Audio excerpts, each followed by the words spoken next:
Sabi po ng lalaki, hawak-hawak yung patalim, hinahabol po yung babae. Sabi ng lalaki, alam mo, papatayin kita. Sabi ko, ano yun? Ba't parang may sinasabi siya?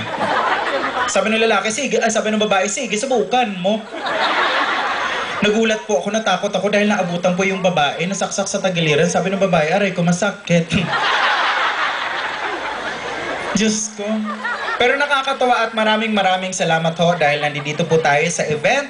Siyempre ng Globe Telecom, maraming salamat dahil siyempre sa Globe Telecom, abot ko ang mundo at mamaya-maya marami tayong mga kasama rito. Mamaya-maya ay napakarami po nating bisita at iba't ibang galing sa iba't ibang panig ng mundo. At siyempre nandito po kami dahil lang sa ganon ay actually meron ako mga spills dito. Tingnan.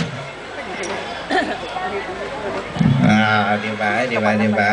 Oo, siyempre. Yun nga, kagaya po na nasabi ko, social po ako ngayon dahil actually napuntahan ko na ang iba-ibang lugar, ang Japan, Australia, ang US, ngayon naman, London.